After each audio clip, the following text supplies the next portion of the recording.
കൊച്ചോളെ, നിന്റെ കണ്ണിലിങ്ങനെ നോക്കിയിരിക്കാൻ എന്ത് രസമാണെന്നറിയാം. ആ ബെസ്റ്റ്. എൻ്റെ കുഞ്ഞുമോനെ 10-25 വർഷമായില്ലേ നമ്മൾ പ്രേമിക്കാൻ തുടങ്ങിയിട്ട്. സാധാരണ എല്ലാവരും കല്യാണം കഴിച്ചിട്ടാണ് 10-25 വർഷം ഇങ്ങനെ പോണത്. ഇത് പ്രേമിച്ചിട്ടാണ് 25 വർഷം പോയത്. കുഞ്ഞുമോന് ഒരു ആഗ്രഹവും ഇല്ലേ നമുക്ക് നമ്മുടെ കല്യാണം നടത്തണമെന്നോ കല്യാണം കഴിച്ച് ജീവിക്കണമെന്നൊക്കെ? എന്നിട്ടാണ് ഇങ്ങനെ നടക്കുന്നത്. ഇപ്പം വെളിയിലിറങ്ങി നടക്കാൻ പറ്റില്ല, മുതുകണ്ടേ എന്നാ വിളിക്കുന്നത്. എൻ്റെ അവസ്ഥ മോശമൊന്നുമല്ല. എൻ്റെയും കൂട്ടുകാരികളുടെ പെമ്മക്കടെ ഒക്കെ കല്യാണം കഴിഞ്ഞു. അവിടെയൊക്കെ ചെന്ന് കയറുമ്പോഴേ ആന്റി ആന്റി എന്നുള്ള വിളി കേൾക്കുമ്പോൾ എനിക്ക് നാണക്കേട് തോന്നുവാ. ഇന്നലെ അറിയാതെ ഞാനും വിളിച്ചു പോയില്ലേ. നിങ്ങളിങ്ങനെ നടന്നു. അച്ഛനോട് എങ്ങനെ നീന്ന് പറ. ഞാൻ എങ്ങനെ പറയാനാ? അച്ഛൻ എനിക്ക് വേണ്ടി മാത്രം ജീവിക്കുന്നത് അറിയാമോ? അച്ഛനാണ് കല്യാണം പോലും കഴിച്ചിട്ടില്ല. അപ്പൊ നീ?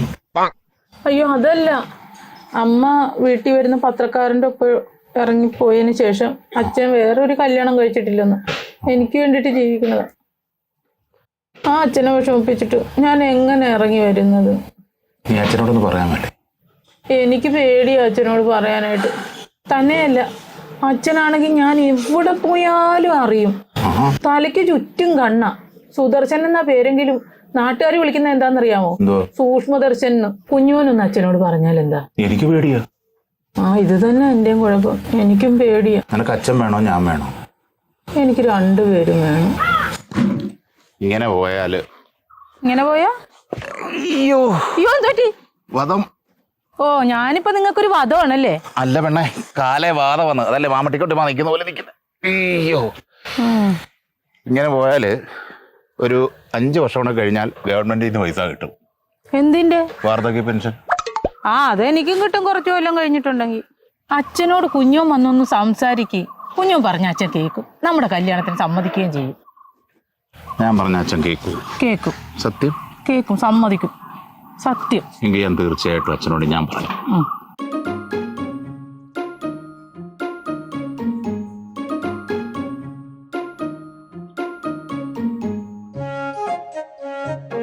എന്താണ് പഴയ പുരാവസ്തുവിലൊക്കെ നോക്കി ഇങ്ങനെ അയവിറക്കിക്കൊണ്ടിരിക്കണത്? അല്ല, ഇതിലേക്കൊക്കെ നോക്കുമ്പോൾ എന്റെ പഴയകാല ഓർമ്മകളൊന്നും അയവിറക്കും. എനിക്ക് സ്ത്രീധനം കിട്ടിയതാണല്ലോ ഈ ആട്ടുകല്ലും മരകല്ലും ഉരലും അമ്മിക്കല്ലും ഒക്കെ.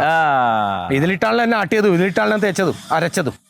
വിട്, അതൊക്കെ പോയ പോക്ക്, അതൊക്കെ പോയ കേസല്ലേ. വെറുതെ എന്തിനാ അത് ആലോചിച്ചോണ്ടിരിക്കണത്? എന്ത് കേസ്? അല്ല, പെണ്ണുമ്പുള്ള ഒളിച്ചോടി പോയതല്ല, ഓടി ഒളിച്ചതല്ലേ, പിന്നെ പ്രത്യക്ഷപ്പെട്ടിട്ടില്ലല്ലോ. അത് ഓർത്ത് ഇനി ഇങ്ങനെ മനസ്സ്. ഇതൊക്കെ കാണുമ്പോഴാണ് എനിക്ക് ജീവിക്കണം എന്നുള്ളൊരു പ്രേരണ ഉണ്ടാവണം. പോയി ഇനി ഉള്ളതിനെ അങ്ങോട്ട് പറഞ്ഞു വിടാൻ നോക്കി. രണ്ടാമത് ഞാൻ കല്യാണം കഴിച്ചില്ലല്ലോ. ഭാര്യയുടെ കാര്യമല്ല പറഞ്ഞത്. പിന്നെ മോളെ, അത് അങ്ങനെ കണ്ടവന്റെ കൂടെ അങ്ങനെ വിടാനുള്ളതല്ല. കുറച്ച് ഡിമാൻഡ് ഉണ്ട്. അവർക്കും ഉണ്ട് ഡിമാൻഡ്, എനിക്കും ഉണ്ട് ഡിമാൻഡ്. അതിനനുസരിച്ച് പൊരുത്തപ്പെട്ട് വന്നാൽ മാത്രമേ കെട്ടിച്ചു വിടുള്ളൂ. ഒരു കാര്യം ഓർക്കണം, അവളിങ്ങനെ പെര നിറഞ്ഞ് നിൽക്കാൻ തുടങ്ങിയിട്ട് കുറെ നാളായി. അതുകൊണ്ടാണ് അവളെ പെര പൊളിച്ചത്. എന്നാലും അവളെ കെട്ടിച്ചു വിടരുത് കേട്ടാ. അത് ഞാൻ ആലോചിച്ചോളാം, നീ അവിടെ എത്തി നോക്കണ്ട. ഞാനൊരു കിടക്കുന്ന സംഭവത്തിനെ കൊണ്ട് നോക്കിയേ.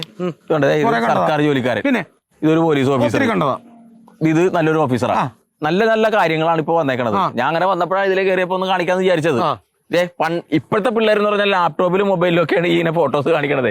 ഞാനൊരു പഴമയിലേക്ക് ഒന്ന് ചിന്തിച്ചു. പഴമയിലേക്ക് പോകണ്ട, പുതുമയിലേക്ക് വന്നേച്ചാൽ മതി. ആ ന്യൂജൻ സെറ്റപ്പ് അനുസരിച്ചിട്ട് എനിക്ക് പറ്റിയ അബദ്ധം എന്റെ മോക്ക് പറ്റരുത്. അതിനനുസരിച്ചുള്ള ചിന്തകളാണ് എന്റെ ഉള്ളിൽ. എനിക്ക് കുറച്ച് ഡിമാൻഡ് ഉണ്ട്. അതിന് കണ്ടവന്റെ കൂടെ പറഞ്ഞു വിടാനുള്ളതല്ല. അത് ശരി. എന്താ ഡിമാൻഡ്? എന്താണ്? രാവിലെ അവൻ ഉണരണം, രാത്രി 9 മണിക്ക് മുമ്പ് കിടക്കണം, TV കാണരുത്, അതുപോലെ ഫേസ്ബുക്കും വാട്സപ്പും ഉപയോഗിക്കരുത്, പ്രാർത്ഥിക്കുക, മനസ്സിൽ കുറ്റബോധം ഉണ്ടെങ്കിൽ അത് തിരുത്തി മുന്നോട്ട് വരാൻ തയ്യാറാകുക, കൃത്യസമയത്ത് ഭക്ഷണം കഴിക്കുക, ശരിക്ക് പണിയെടുക്കുക. ഇത് മാത്രമാണ് എന്റെ ഒരു ഡിമാൻഡ്. ഇപ്പൊ ഈ പറഞ്ഞ പോലെ എല്ലാ കാര്യങ്ങളും കൃത്യമായിട്ട് ചെയ്യുന്ന ആൾക്കാരുണ്ട്, പക്ഷെ നാട്ടിലില്ല. പിന്നെ എവിടെ? അകത്താ, ജയിലില്. പുറത്തിറങ്ങുമ്പോ ഞാൻ ആളെയും കൊണ്ടുവരാം കേട്ടാ. അല്ല അത് അയവിറക്കിക്കൊണ്ടിരിക്കും. ഞാൻ പറഞ്ഞുതരാം, അങ്ങനത്തെ ആളെയും കൊണ്ട് വരാം. മോളെ, മറ്റേ കാക്കക്കാലിനെ തീരുള്ളൂ. പെണ്ണുമ്പിള്ളേരെ അടിച്ചോണ്ട് പോയില്ല, അതേപോലെ ആരെങ്കിലും കൊണ്ടുപോയിക്കോളും. അങ്ങനെ അവളെ തോന്നണ പോലെ അങ്ങനെ ഇറങ്ങിപ്പോള്ള പെണ്ണൊന്നും അല്ല. അവൾ അങ്ങനെ പോകുകയൊന്നുമില്ല. 2 കണ്ണുണ്ടെങ്കിലും 10 കണ്ണാണ് എനിക്ക്. പിന്നെ അങ്ങനെ ഒരു രാവണന് ഇവിടെ വന്നു കയറി അവളെ എന്റെ മോളെ കൊണ്ട് പോകില്ല. കാണാം, ചുറ്റിനും എന്റെ കണ്ണുണ്ട്. അതാദ്യം നീ മനസ്സിലാക്ക്. അപ്പൊ പോയിട്ട് വരാം. ആയിക്കോട്ടെ. എനിക്കിട്ട് ആട്ടാൻ പനി.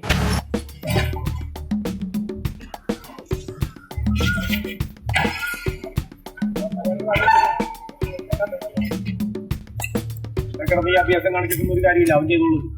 ഒരു ചട്ടികളല്ലേ? ആ സൈഡ് നിർത്തി എല്ലാം കംപ്ലീറ്റ് ആക്കണം. അത് വേണം അവിടെ പാർക്കിംഗ്. അതെ അതെ.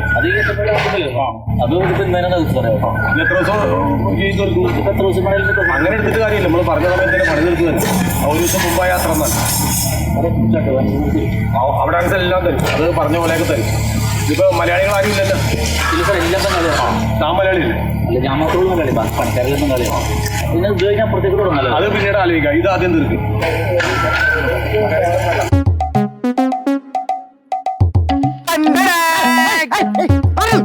ആരാന്ന് പറയാവോ? പത്രക്കാരൻ രാമു അല്ല. കേബിൾ ടി വിക്കാരൻ രഘു അല്ല. മീൻകാരൻ സുഖു അല്ല. പിന്നെ ആരാ? ആരാന്ന് പറ. ആരാണത്? കുഞ്ഞുമോൻ. നീ കുഞ്ഞോനല്ലടാ, നീ വലിയ മോനാ. നീ എന്തിനാടാ എന്നെ കണ്ണുമുത്തിയത്? ഞാനും എന്തിനാടാ എന്റെ കണ്ണുമുത്തി? എന്തിനാടാ? ഞാനും കൊച്ചുമോളും തമ്മിൽ ഇഷ്ടത്തില്ല. അതിന് എന്റെ കണ്ണുമുത്തി കളിക്കണോണ്ട് അല്ല, അതുപോലെ ഇഷ്ടമായോണ്ട്. ഡിസംബർ ഞാൻ കളിക്കള ഞാൻ. വേണ്ട, എന്റെ കുഞ്ഞോനൊന്നും ചെയ്യരുത്. നിന്റെ കുഞ്ഞോനാ? കൊച്ചുമോള് പറയുന്ന കേക്ക്. കുഞ്ഞോനെ എന്നെ ഭയങ്കര ഇഷ്ട. എനിക്ക് കുഞ്ഞോനെ ഭയങ്കര ഇഷ്ട. ഞങ്ങള് കല്യാണം നടത്തി തരണം വെച്ചാ. എത്ര കൊല്ലാന്നറിയാവോ ഞങ്ങൾ തമ്മിൽ സ്നേഹത്തിലായിട്ട്? 1 2 അല്ല, 1/4 നൂറ്റാണ്ടായി. നിനക്ക് എത്ര വയസ്സുണ്ടാ?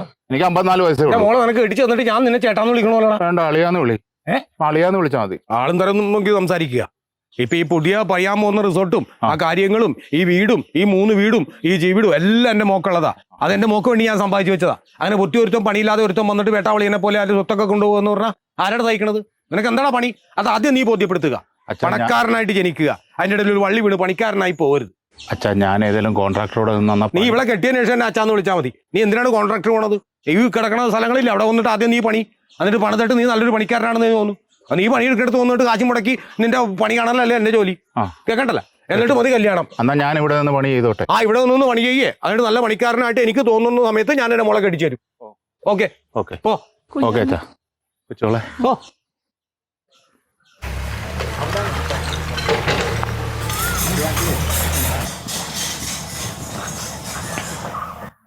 കൊച്ചുകളെ, കൊച്ചുകളെ, എടി എന്റെ പോക്കറ്റിൽ കിടന്ന് വെച്ചാ ഒരു 500 രൂപ നീ കണ്ട? മോന് കിട്ടിയാ? JCB ഇട്ട് മൂടിയേനെ. അച്ഛൻ്റെ അല്ലേ? അവിടെ കിടക്കുമായിരുന്നു. അങ്ങോട്ട് വന്നൂല്ല. അവിടെ അല്ലേ പണി.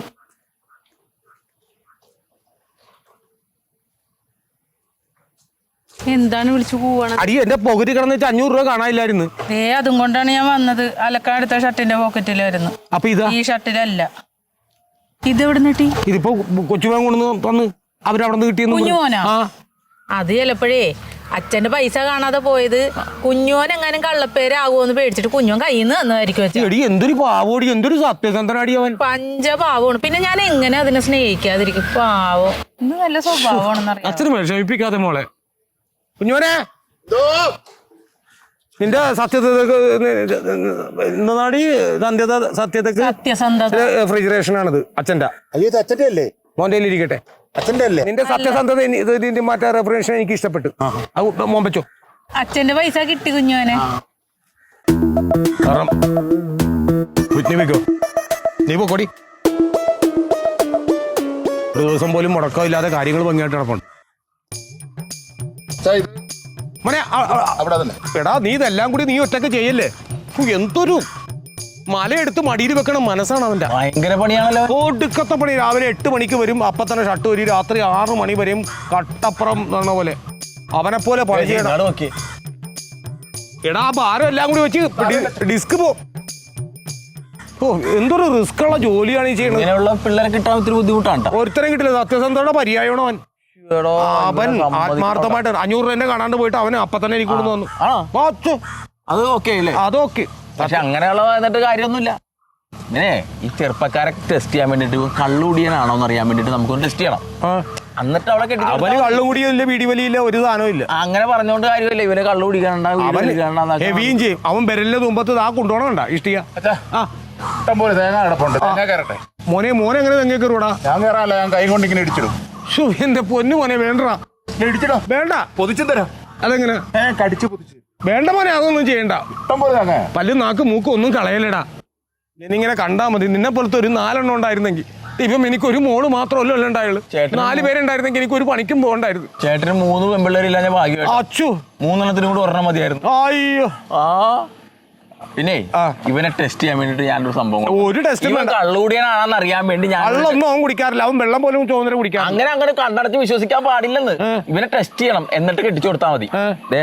അതിനുള്ള സാധനം ഞാൻ അവൻ കുടിക്കൊന്നുമില്ലടാ. അവൻ കുടിക്കൊന്നുമില്ല. അവൻ കുടിക്കില്ല. കാണാ നോക്കാം നമുക്ക്. നീ ഒന്ന് ഇട്ട് നോക്ക്. ഇട്ട് കൊടുക്കും. അവൻ കുടിക്കണ്ടെന്ന് നമുക്ക് ഒളിഞ്ഞു കുടിച്ചിരുന്ന് നിന്റെ മുമ്പിൽ ഞാൻ താടി മീശയും പഠിക്കും. ഞാൻ കാണിച്ചു തരാം.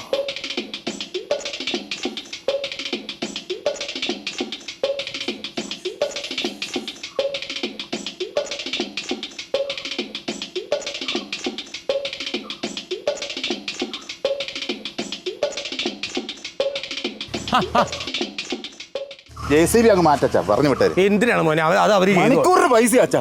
അത് പിന്നെ ആര് ചെയ്യൂടാ? ഞാൻ ചെയ്യാം. എന്റെ 2 കൈ കണ്ട് മാന്തി പറിച്ച് ഞാൻ തരാം. മോനെ അതൊന്നും മോൻ ചെയ്യണ്ട. മോൻ അവിടെ പോയി ഒന്ന് നോക്കി ഒന്ന് സൂപ്പർവൈസർ മണിക്കൂറിന് പൈസ അച്ഛാ.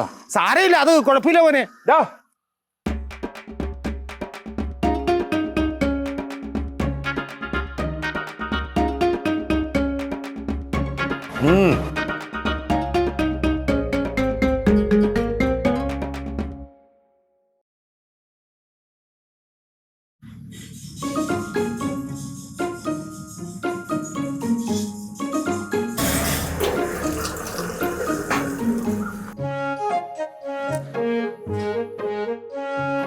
സാധനം വാഷ് ബേസിനകത്ത് ഒഴിച്ചു കളഞ്ഞോണ്ട. അതാണ് എനിക്ക് അത് ഒന്നെങ്കിൽ കുടിക്കണം, അല്ലെ വേണ്ടെങ്കിൽ അവിടെ തന്നെ വെച്ചു. ശരിക്കും കട്ടൻ ചായ ആയിരുന്നു മദ്യമായിരുന്നു അത്. മദ്യം എടാ ഇന്ന് 1-ാം തീയതി അല്ലടാ. എന്തിനാണ് അവൻ കൊണ്ട് അത് എനിക്ക് കിട്ടിയിരുന്നെങ്കിൽ ഞാനെങ്കിലും കഴിച്ചു. എന്താ അച്ഛാ വിളിച്ചേ? മോളെ നമുക്ക് ഈ കല്യാണം വേണ്ടട്ടാ. നമ്മ ഇവനുമായിട്ട് ചേരൂല. അച്ഛൻ എന്ത് വർത്താനാണ് പറയണത്? ചേരൂല എന്ന് പറഞ്ഞാൽ ചേരൂല, അതുകൊണ്ടാണ് പറയണത് വേണ്ട. പറയല്ലേ, ഞാൻ കുഞ്ഞോനെ അത്ര കണ്ടോണ്ട് ഇഷ്ടപ്പെട്ടു പോയി. നോക്കടി, കുടിക്കൂല, വലിക്കൂല, സൽസ്വഭാവിയാണ്, പെണ്ണുങ്ങളെ നോക്കൂല, എന്നെ മാത്രമേ നോക്കൂള്ളൂ. എന്നാ നോക്കടി, കണ്ണ് കാണടി, ബാക്കി കാണു. എന്തു കാണാൻ?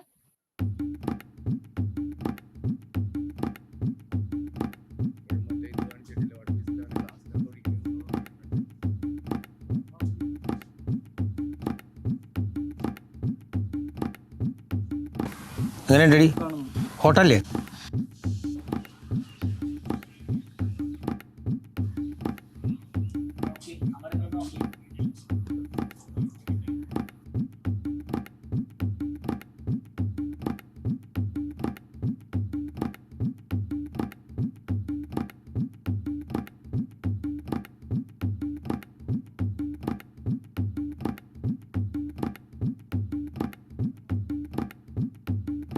എങ്ങനെയുണ്ട്? കുടിക്കുന്നില്ലേ?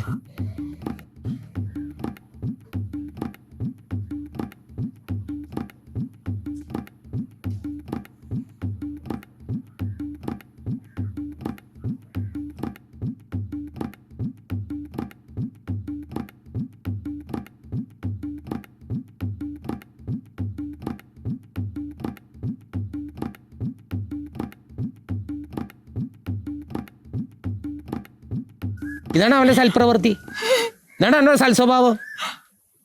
ബാക്കി ഞാൻ പറയണ്ടല്ലോ. എടാ കുഞ്ഞുവനെ, എന്തോ മാമനെ, എന്താ മോന്റെ സൽപ്രവൃത്തിയൊക്കെ അച്ഛനെ ഇഷ്ടപ്പെട്ട്. നിന്നെ പോലത്തെ ഒരുത്തന് ഈ ലോകത്തില്ലട്ടാ. പിന്നെ അച്ഛന് ചുറ്റിനും കണ്ണാണെങ്കിലും ഈ വീടിന് ചുറ്റും ക്യാമറയാണ്. നീ ചെയ്ത ഓരോ സൽപ്രവൃത്തിയും ക്യാമറയിലൂടെ പകർത്തി അച്ഛൻ മൊബൈലിലൂടെ മകളെ കാണിച്ചുകൊണ്ടിരിക്കുകയാണ്. പിന്നെ ഈ നമുക്കിതെല്ലാം ഒരുമിച്ചിരുന്ന് കാണണോ? വേണ്ട. നാളെ മുതൽ നീ ഇവിടെ പണിക്ക് വരുന്നുണ്ടോ? വേണ്ട. എന്റെ മോളെ നിനക്ക് നീ വേണോ? വേണ്ട.